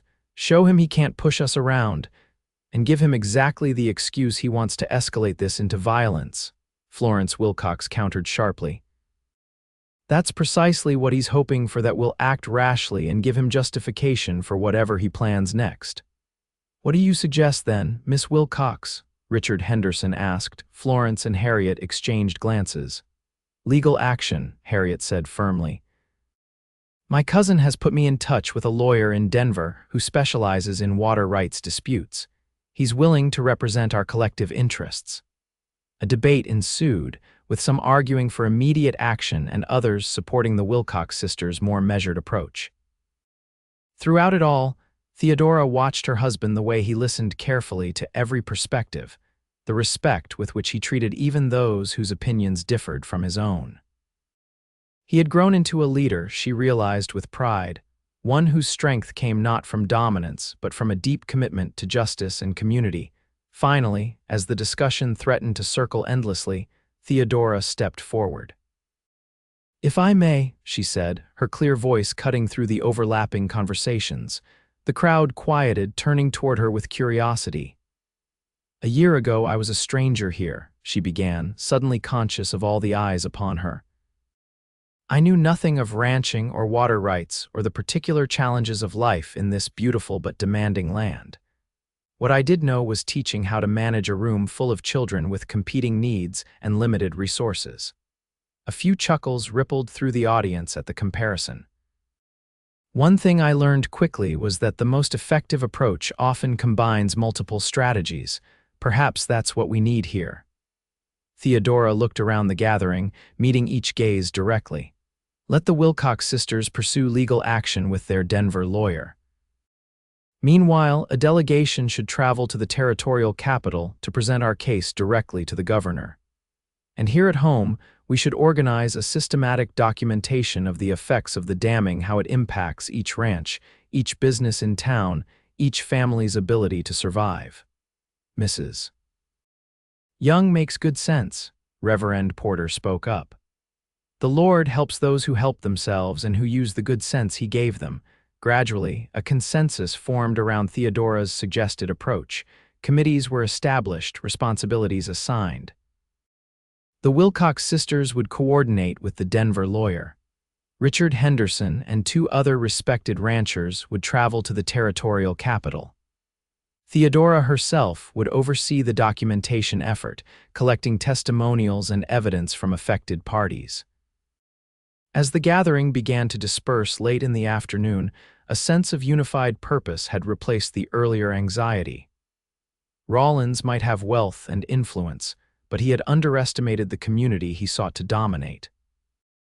After the last guests had departed, Xander and Theodora stood once more on the porch, watching the sunset paint the land in gold and crimson. The day had not been the simple celebration they'd planned, but it had reinforced something far more valuable: their place within a community that had embraced them both. "You were magnificent today," Xander said, pulling Theodora close against his side. "The school teacher in you came out in full force." Theodora laughed softly. "Old habits, though I must say ranchers are considerably more intimidating than 8-year-olds. Not to you, apparently." Xander's hand moved to rest gently on the curve of her stomach. "Our child is going to have the most formidable mother in the territory. And the most devoted father," Theodora replied, covering his hand with her own. "Whatever comes with Rollins and this dam, we'll face it together, just as we've faced everything else since I stepped off that stagecoach." Xander turned her in his arms, his expression suddenly serious. "I never properly thanked you, you know." "For what?" "For answering that advertisement, for taking a chance on a broken man and a failing ranch, for bringing hope back to a place that had known only loss and silence." His voice roughened with emotion. "For loving me when I'd forgotten how to love myself." Theodora reached up to touch his face, her heart so full it seemed impossible that her body could contain it. "You never needed to thank me, Xander. In finding you, I found myself. In saving the rocking Y, I saved my own future too." As darkness settled over their ranch, they sealed the promise of that future with a kiss that spoke of all they had overcome and all that still lay ahead. Whatever battles awaited them, they would fight them side by side, stronger together than either could ever be alone. The months that followed brought both victories and setbacks in the battle against Rollins Dam. The delegation to the territorial capital returned with cautious optimism. The governor had expressed concern about unauthorized water diversion and promised to send investigators. The Denver lawyer engaged by the Wilcox sisters filed formal complaints and began the slow process of legal challenge. Meanwhile, Theodora's documentation project grew into a comprehensive record of the dam's impact: falling water levels in wells, dwindling creek flow, stressed livestock, and withering crops. The evidence was irrefutable, but legal processes moved slowly, and Rollins seemed content to let them drag on while the dam continued to redirect water to his own vast holdings.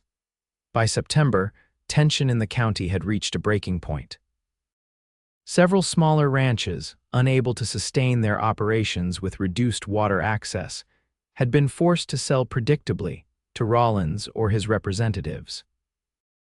The Rocking Y, the Henderson Ranch, and Crooked Creek were surviving thanks to their alliance and careful resource management. But the strain was evident through it all. Theodora's pregnancy progressed, her body softening and expanding as the child within grew. Xander was attentive to the point of hovering, insisting she rest more and delegate tasks she'd previously handled herself. Theodora complied with some restrictions. She was no fool about the need to safeguard her health and the baby's, but refused to become an invalid. "The baby and I are perfectly fine," she assured Xander one evening as they sat on the porch, her swollen feet propped up on a stool he'd positioned for her. "Abigail says I'm carrying exactly as I should be." "Even so," Xander insisted, "you need to let others help more. The documentation project can be managed by someone else." Theodora shook her head stubbornly. "No one else has the organizational skills or the understanding of what we need to prove. Besides, it keeps my mind occupied." She sighed, looking out across the land that had become so precious to her.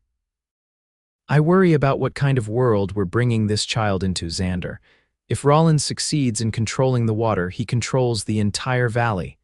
Our child's inheritance would be constantly under threat." Xander's jaw tightened. "That won't happen. One way or another we'll stop him." Before Theodora could respond, they heard the now familiar sound of a rider approaching at speed. Tom Henderson appeared around the bend in the road, pushing his horse harder than was wise in the fading light. "What now?" Xander muttered, rising to meet him.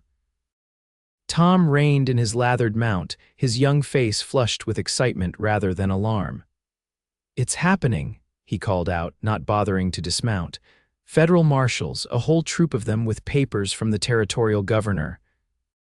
They're at the dam right now, ordering Rollins' men to cease operations." Xander's face broke into a grin of disbelief. "Are you certain?" "Saw it with my own eyes," Tom confirmed. "Was up checking our north fence line when they rode through. The marshal in charge asked if I'd spread the word to the neighboring ranches. Said there's to be a public meeting in town tomorrow at noon to explain the situation." "Thank God," Theodora breathed, struggling to rise from her chair. Xander was at her side instantly, supporting her elbow as she stood. "This could be the breakthrough we've been waiting for."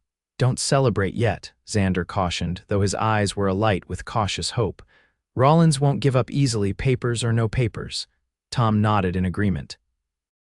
"Marshall said as much. That's why they brought a full troop, 15 men, all armed, said they'll maintain a presence until the situation is resolved according to territorial law." The news spread rapidly through the county. By mid-morning the next day, Clearwater Creek's Main Street was crowded with wagons and saddle horses as ranchers and townspeople gathered for the public meeting. The mercantile had closed for the occasion, and the owner had set up chairs in the street outside to accommodate the crowd. Xander drove Theodora to town in the wagon, insisting on extra cushions to make the ride more comfortable for her. At 7 months pregnant, her movements had slowed, but her mind remained sharp as ever. She'd brought her documentation ledgers, determined that the federal marshals should have every piece of evidence she'd collected. The marshal in charge, a weathered man named Colton, with steel-gray hair and a no-nonsense demeanor, called the meeting to order precisely at noon. Beside him stood 2 territorial officials, and the Denver lawyer the Wilcox sisters had engaged. "Citizens of Clearwater Creek," Marshal Colton began without preamble. I'm here on the authority of the territorial governor to address the illegal water diversion occurring on the North Branch of Clear Creek. Yesterday, my men and I served papers requiring immediate cessation of dam construction and the beginning of dam removal within 7 days. A cheer went up from the crowd, quickly hushed as the marshal continued. Mr. Rollins has been formally charged with violation of territorial water rights statutes, illegal appropriation of resources on federal land, and submission of falsified documents to governmental offices. Marshal Colton's gaze swept the assembled crowd. These are serious charges that could result in substantial fines and potential imprisonment. A murmur ran through the gathering. Theodora, seated near the front with Xander, scanned the crowd but saw no sign of Rollins himself. "Where is he?" she whispered to Xander. "Surely he wouldn't miss this." Xander's expression was grim. "Don't know, but it concerns me." The marshal continued outlining the territorial government's position and the process that would follow. The dam would be dismantled under supervision. Water flow would be restored to its natural state. Reparations would be considered for those who had suffered demonstrable losses due to the illegal water diversion. As he spoke, Theodora became aware of a commotion at the edge of the crowd. Turning, she saw Victor Rollins approaching, flanked by 4 men whose hands hovered near their holstered weapons. The crowd parted uneasily to let them through. "Marshal Colton," Rollins called out, his voice carrying across the suddenly hushed gathering. "I believe you've overstepped your authority." The marshal's expression didn't change. "Mr. Rollins, we missed you at the dam yesterday. Your foreman accepted the papers on your behalf." "Papers based on lies and exaggerations," Rollins replied smoothly, coming to stand before the marshal. Though unarmed, his bearing radiated dangerous confidence. "I have documentation proving my water usage is entirely legal and approved by the proper authorities." "Forged documentation," the territorial official beside the marshal interjected. "We've compared the signatures." "The approval you claim to have was never granted." Rollins' smile tightened. "A misunderstanding, surely, one that will be clarified when my lawyer presents our case to the governor himself next week." "The dam comes down in the meantime," Marshal Colton stated firmly. "That's not negotiable, Mr. Rollins." Something cold and calculating flickered in Rollins' eyes. "I wonder, Marshal, if you've considered the economic impact of your hasty actions. I employ more men than any other business in this county. The Double Bar's prosperity supports Clearwater Creek's merchants, its bank, its very existence." "Are you threatening the livelihood of this town, Rollins?" Richard Henderson called from the crowd. Rollins turned, affecting an expression of wounded innocence. "Merely stating facts, Henderson." "If the Double Bar suffers, Clearwater Creek suffers." His gaze swept the gathering. "Ask yourselves who has brought prosperity to this region, who has invested in its future, and who stands to gain if my operations are curtailed." "We all stand to gain if the water flows freely again," Xander spoke up, rising to his feet. "Water that rightfully belongs to every property in this valley, not just to the man who can afford to dam it." Murmurs of agreement rippled through the crowd. Rollins' eyes narrowed as they fixed on Xander Young, always at the center of opposition to progress. His gaze shifted to Theodora, and something in his expression made her instinctively place a protective hand over her belly. "I offered you a fair price for that failing ranch. Even now, I'd be willing to consider a generous purchase enough for you to start fresh elsewhere, give your growing family a real chance at prosperity." "The Rocking Y is not for sale," Xander stated flatly. "Not to you, not to anyone." Rollins shrugged, affecting indifference. "Pride before practicality, a common failing among men who can't admit when they're beaten." He turned back to Marshal Colton.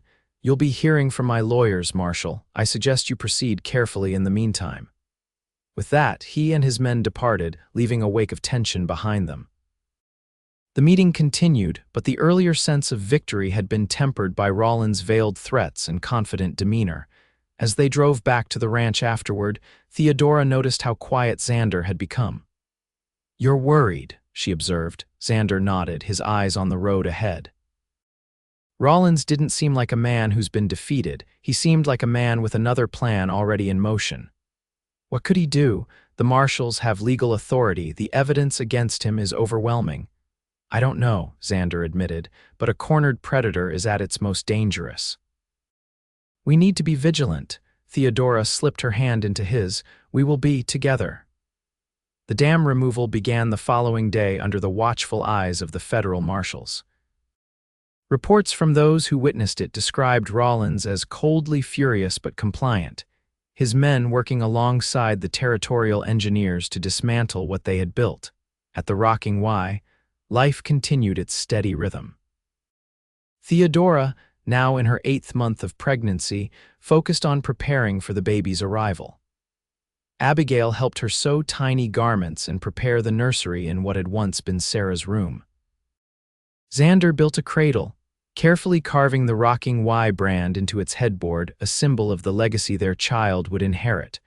October brought the first frost, painting the plains with crystalline beauty that melted away under the still warm autumn sun. The cattle were fat from summer grazing, the hay barns full for winter. The Rocking Y had survived the water shortage better than many, thanks to careful management and the deeper well Xander had dug earlier in the summer. We should name the baby after your father, Theodora suggested one evening as they sat by the fire, her feet in Xander's lap as he massaged them gently. If it's a boy, that is. Xander's hands stilled. You'd want that, of course. He built this place. Our child should carry his name. She smiled, her hands resting on her rounded belly. And if it's a girl, perhaps after your mother. Emotion flickered across Xander's face. Elizabeth, her name was Elizabeth. Elizabeth Young, Theodora tested the name. It has a lovely sound. It does, Xander agreed, his voice husky. And William for a boy after Pa. His hands resumed their gentle massage, though maybe as middle names. Our child should have something of their own to start with, Theodora nodded, understanding his meaning. The past was important, but they were building something new, honoring what had been while creating what would be. 3 days later, their tentative peace shattered like glass. It began with smoke on the horizon, a dark smudge against the clear blue sky that grew and thickened as Xander watched from the corral where he'd been working with a young mare. At first, he thought it might be a controlled burning on a neighboring property. But as the smoke column expanded, dread pooled in his stomach. Pete, he called, securing the mare in her stall before running toward the bunkhouse. Pete, fire to the north, the old man emerged, shading his eyes to look where Xander pointed. That's Henderson land, he said grimly. Big fire from the looks of it. Before they could decide on a course of action, the thunder of approaching hooves drew their attention. Tom Henderson appeared, his horse lathered and wild-eyed, the boy himself streaked with soot. Rollins, he gasped as he reined in before them. His men set fire to our north pasture. Pa and the hands are trying to contain it, but the wind's driving it toward your property line. Pa says to prepare, cold fury washed through Xander. Is anyone hurt? Tom shook his head. Not yet, but the fire's moving fast. Pa says if it jumps the creek between our properties, it'll reach the Rocking Y within hours, Xander finished grimly. Pete, get Abigail. Tell her to prepare the house for possible evacuation. Tom, ride to the Wilcox place, warn them, then get to town. Tell the marshal what's happening. As Tom galloped off, Xander turned toward the house, his heart pounding with a new fear. Theodora, the baby, if the fire reached the ranch. He found her in the kitchen with Abigail, already aware of the smoke on the horizon, her face pale but composed as she calmly packed food into a basket. Xander, she said, relief evident in her voice. What's happening? Fire on Henderson land, he said tersely. Rollins' men said it, according to Tom, winds pushing it our way. Theodora's hand went instinctively to her belly. What do we do? Prepare for the worst, hope for the best. Xander moved to her side, one hand covering hers where it rested on their unborn child. I want you and Abigail to pack what you can't bear to lose. Be ready to leave if the order comes. And you? Theodora asked, though she already knew the answer. I'll gather the men, try to create a firebreak along the creek. If we can keep it from jumping to our side. He broke off as Pete appeared in the doorway. Riders coming, the old man announced grimly. At least a dozen, not marshals. Xander's jaw tightened. Rollins. Seems likely, Pete agreed. What do you want to do, boss? Xander looked from Pete to the women, decision crystallizing in his mind. Get the wagon ready. If those are Rollins' men, I want Theodora and Abigail well away from here before they arrive. No, Theodora protested. I won't leave you to face them alone. You have to, Xander insisted, taking her by the shoulders. Not just for your sake, for our child's. Please, Theodora. She wanted to argue further, he could see it in the stubborn set of her jaw, but a flicker of movement from the baby seemed to decide her. With obvious reluctance, she nodded.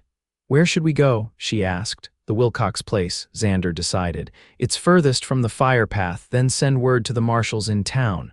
He turned to Pete. How many men can we gather? 4, maybe 5 if Jensen's boy is back from Denver. It wasn't enough, and they all knew it. Not against a dozen armed men and a wildfire. Theodora read the calculation in Xander's eyes. This is what Rollins planned all along, she said quietly. The fire is a distraction. He means to force us off the land while the marshals are occupied elsewhere. Xander nodded grimly. Likely so. Then we need to deny him that victory. Theodora's voice strengthened with resolution. We need to hold out until the marshals can respond, Mrs. Young, Pete interjected gently, begging your pardon, but in your condition, my condition does not change the facts, Theodora interrupted firmly. If we abandon the rocking Y now, Rollins wins. Everything we've built this past year, everything we've fought for, it all ends today. Xander looked at his wife, truly looked at her, seeing not just the woman he loved, but the fighter she had become. 8 months pregnant, facing both fire and armed men, yet unwavering in her determination to protect their home. You're right, he said finally. But you and Abigail still need to get to safety, not running away making a strategic retreat while sending for reinforcements. He turned to Pete. How long before those riders reach the house? 20 minutes, maybe less. Then we don't have much time.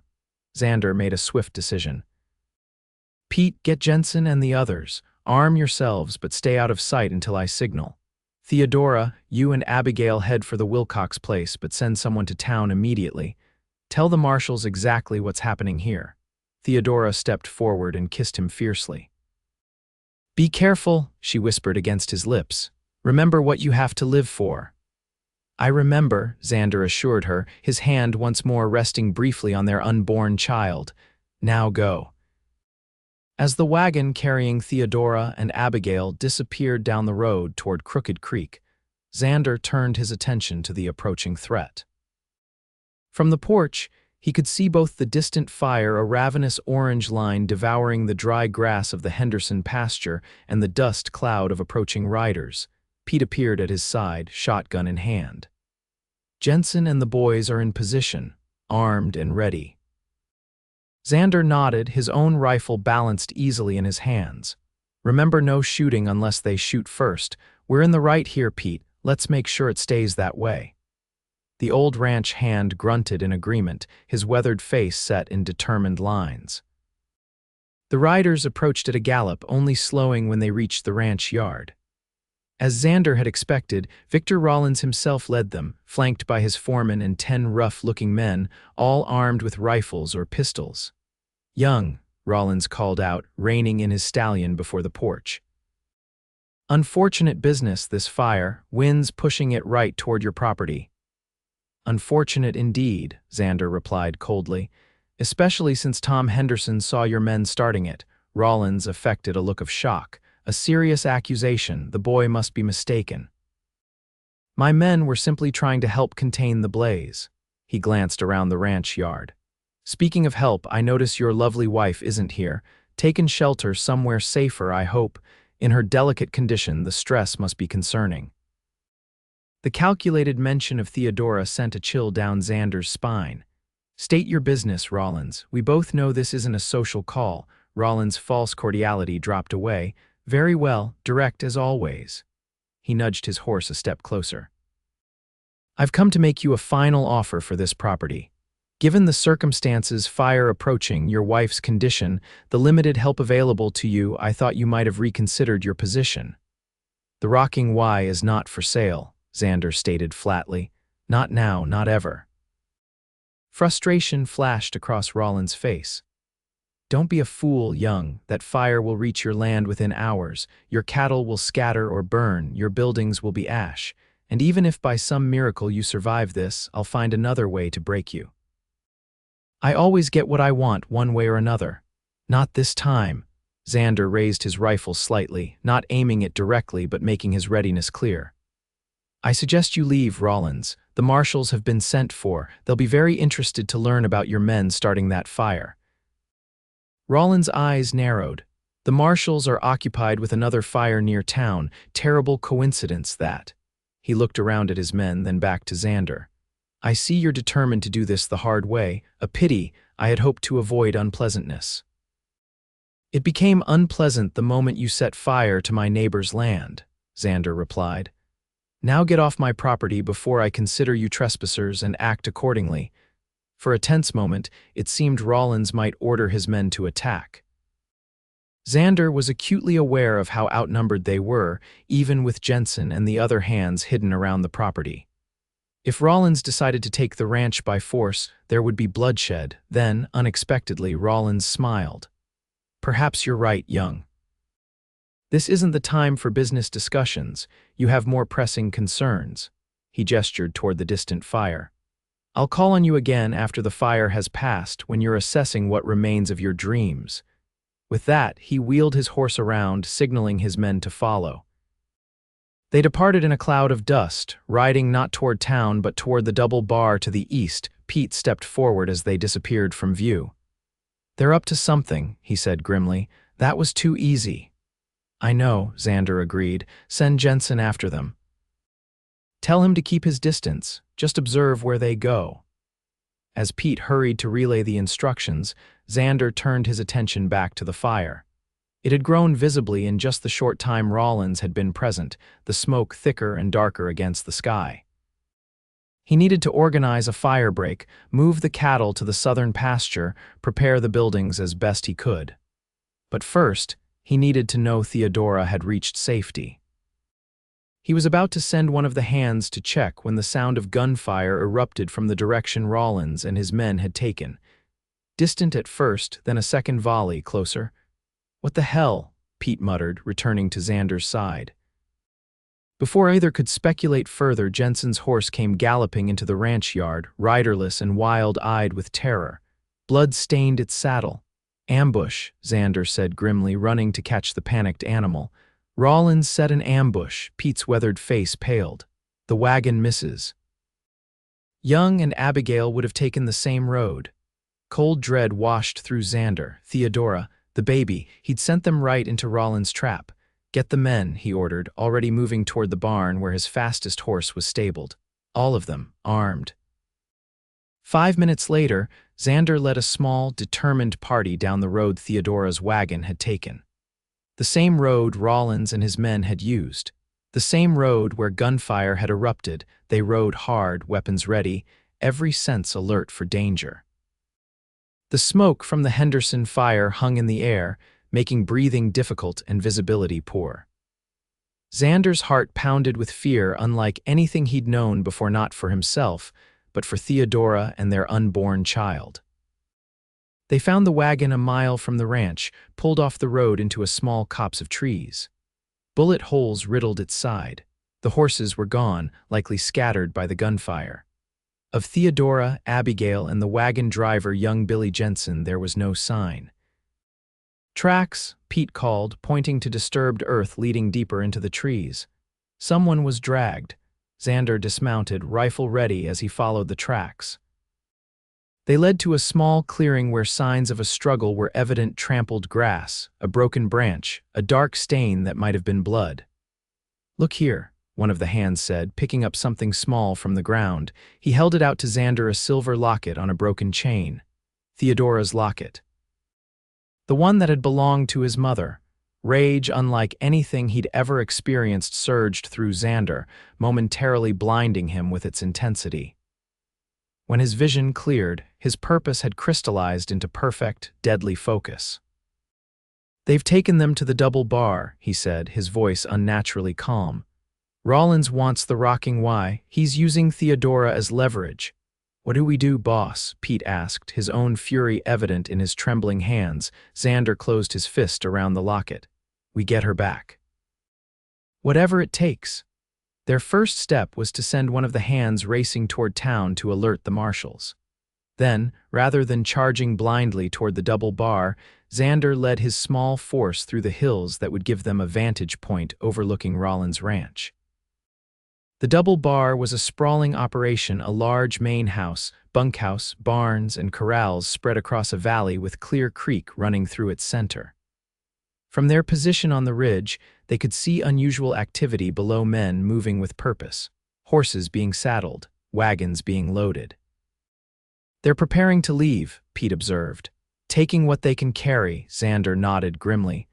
Rollins knows he's crossed a line. Kidnapping, attempted murder, the marshals won't look the other way for those crimes, no matter how much influence he has. So where would he keep Mrs. Young and Abigail? One of the hands asked. The main house, Xander decided after studying the layout below. It's the most defensible position, and Rollins would want to keep valuable hostages close. As they watched, a wagon emerged from behind the main house, driven by a man Xander recognized as Rollins' foreman. Beside him sat another figure too distant to identify clearly, but something in the posture made Xander's breath catch. That's Theodora, he said, certainty flooding him. They're moving her. Where to? Pete wondered. Town's not safe for them. Marshals will be looking everywhere by now. Xander's mind raced, trying to think like Rollins. Where would he go with hostages, knowing the law was after him, not deeper into settled territory? Not back east where his crimes would follow him. The mountains, he realized suddenly. He has a hunting cabin up in the high country, mentioned it once at a town meeting bragging about the elk he'd shot there. That's where he's heading. We'll never catch them on the open road, Pete said. Not with our numbers, and who knows how many men he has with him. We don't need to catch them on the road, Xander replied, a plan forming. The cabin is on the north fork of Clear Creek. There's only one trail up there that a wagon can take. If we cut across country, we can get ahead of them. It was a desperate plan, fraught with risk. They would be outnumbered, riding hard across difficult terrain. But every moment Theodora remained in Rollins' hands was a moment too long. What about the fire? One of the hands asked. It'll reach the rocking Y soon. Xander made a swift decision. Pete, take 2 men back to the ranch. Do what you can to protect the buildings. Move the cattle to the south pasture beyond the creek. The rest of you with me. As Pete and the others departed, Xander led his small party, just 3 men besides himself, on a punishing ride through the hills toward the mountain trail that led to Rollins' cabin. They pushed their horses to their limits, taking risks no sane rider would consider, driven by the knowledge that Theodora's life and their child's hung in the balance. As they rode, Xander's mind filled with images of Theodora stepping off the stagecoach that first day, dignified and determined despite her uncertainty. Standing beside him in the burned-out hay barn, refusing to surrender to despair. Lying beside him in their bed, her body soft and warm against his as she whispered plans for their future. He had lost so much already. His parents, his siblings, he would not lose her too, not Theodora, not their child, not the future they had built together. The mountain trail was steep and treacherous, winding through pine forests and rocky outcroppings. At a particularly narrow passage where the trail squeezed between a cliff face and a sharp drop-off, Xander called a halt. This is where we make our stand, he decided. They'll have to slow the wagon here. We'll have the advantage of higher ground. They positioned themselves carefully, 2 men hidden among rocks above the trail, Xander and another hand concealed behind massive pines where they could see the approach. They didn't have to wait long. The wagon appeared around a bend in the trail, moving slowly on the rough track. Rollins himself was driving now, with his foreman riding shotgun beside him. In the back, Theodora sat with her hands bound, Abigail beside her. 4 riders flanked the wagon, rifles ready. Xander's heart pounded at the sight of Theodora alive, apparently unharmed, though her face was pale with fear or pain. He signaled to his men, then stepped out onto the trail, rifle raised. "That's far enough, Rollins," he called. The wagon jerked to a halt. Rollins' hand moved toward his pistol, but froze as shots rang out from the rocks above, kicking up dust near the horse's feet. "I wouldn't," Xander advised coldly. "My men have clear shots at each of your riders. One wrong move and they start falling." Rollins' face contorted with rage. "You're bluffing, Young. You don't have enough men to take us all." "Want to test that theory?" Xander took a step closer, his rifle unwavering. "I have nothing to lose, Rollins. You've threatened my land, my wife, my unborn child. What do you think I'm capable of right now?" Something in Xander's voice or expression must have convinced Rollins of his deadly seriousness. The rancher's hand moved away from his weapon.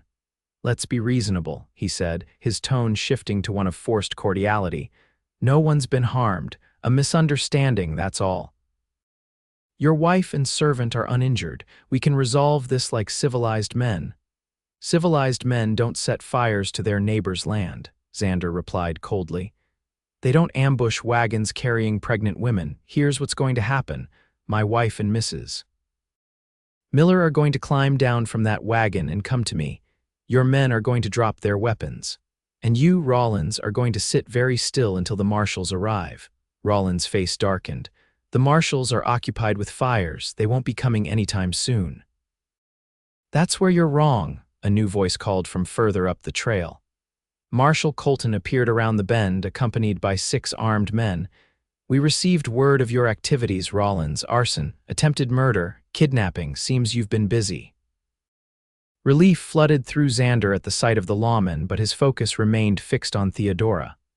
"Let them go, Rollins. It's over." For a moment, it seemed Rollins might resist despite the overwhelming odds. Then, with a gesture of frustrated capitulation, he nodded to his foreman. "Untie them." As the bindings were removed, Theodora immediately struggled to her feet, one hand supporting her swollen belly. Xander moved forward to help her down from the wagon, his heart in his throat at how pale and exhausted she looked. "Are you hurt?" he asked urgently as she practically fell into his arms. "No," she whispered, clinging to him. "But the baby, Xander, I think," she broke off with a gasp, doubling over slightly. Cold fear washed through him. "What is it? What's wrong?" Theodora looked up at him, her eyes wide. "The baby is coming." Now, as Marshal Colton and his men took control of Rollins and his party, Xander faced a new crisis. Theodora was in labor, miles from the ranch, from town, from any medical assistance. "We need to get her somewhere safe," he told the marshal desperately. "She can't have the baby here on the trail." Marshal Colton's weathered face softened with understanding. "Rollins' cabin is just up the trail, less than a mile. We can take her there." With Theodora supported between Xander and Abigail, they made their slow way up the trail to the hunting cabin, a substantial structure of logs and stone that reflected Rollins' wealth, even in his recreational pursuits. Inside, it was well appointed with a stone fireplace, comfortable furniture, and a large bedroom with a proper bed. While Abigail and one of the marshal's men who had some medical experience attended to Theodora, Xander paced the main room of the cabin, torn between terror and hope. Outside, he could see the distant smoke of the fire that still threatened the rocking Y. But it seemed inconsequential compared to what was happening in the bedroom where his wife labored to bring their child into the world. "She's strong, your wife," Marshal Colton said, offering Xander a cup of coffee as the hours stretched on. Face down, Rollins, without flinching, even in her condition, kept Mrs. Miller's spirits up the whole time. Xander nodded, too tense for words. Through the bedroom door, he could hear Theodora's muffled cries, each one slicing through him like a physical blow. "What about the fire?" he asked finally, desperate for distraction. "Has it reached the rocking Y? Got word from my men an hour ago," Colton replied. "The wind shifted. Push the fire back on itself, and there's a rainstorm moving in from the mountains. Your ranch should be safe." Relief washed through Xander, though it was secondary to his concern for Theodora. And Rollins, on his way to the territorial prison under heavy guard. "He'll face trial for his crimes. Won't be seeing the outside of a cell for many years, if ever." The marshal sipped his coffee thoughtfully. Man like that, used to power and luxury prison will be its own special hell for him. Before Xander could respond, Abigail emerged from the bedroom, her face weary but wreathed in a broad smile. "Mr. Young," she said formally, though her eyes danced with joy, "your wife would like to see you." Xander was across the room in 2 strides, heart pounding as he pushed through the door to the bedroom. Theodora lay propped against pillows, her face pale and drawn with exhaustion but radiant with a joy he'd never seen before. In her arms, wrapped in what appeared to be Marshall Colton's spare shirt, lay a tiny bundle. "Xander," she whispered as he approached the bed on unsteady legs. "Come meet your daughter." He sank to his knees beside the bed, overwhelmed by a surge of emotion so powerful it robbed him of speech. Theodora gently turned the bundle so he could see the perfect face of his child, pink and wrinkled, with a tuft of dark hair and eyes tightly shut against the world. "She's beautiful," he managed finally, reaching out a trembling finger to touch the impossibly soft cheek. "Like her mother." Theodora smiled tiredly. "I was thinking we might call her Elizabeth Hope, Elizabeth after your mother, and Hope because that's what she represents for us for the rocking Y." "Elizabeth Hope Young," Xander repeated, the name feeling right on his tongue. "It's perfect, she's perfect." He leaned forward to press a gentle kiss to Theodora's forehead. "You're perfect, I love you so much." "I love you too," Theodora murmured, her eyes bright with happy tears. "When I thought Rollins might separate us forever," she broke off, unable to complete the thought. "Never," Xander promised fiercely. "Nothing and no one will ever separate us again." As if in agreement, little Elizabeth made a small sound, not quite a cry, more of an announcement that she had opinions on the matter. Xander laughed, a sound of pure joy that seemed to chase away the last shadows of the terrible day. Outside, rain began to fall, pattering against the cabin roof and windows, nature's blessing on the new life that had entered the world against such unlikely odds. 3 days later, they returned to the rocking Y, Xander driving the wagon with exquisite care over the rutted roads, Theodora in the back with Elizabeth nestled in her arms, Abigail keeping watchful eye over both.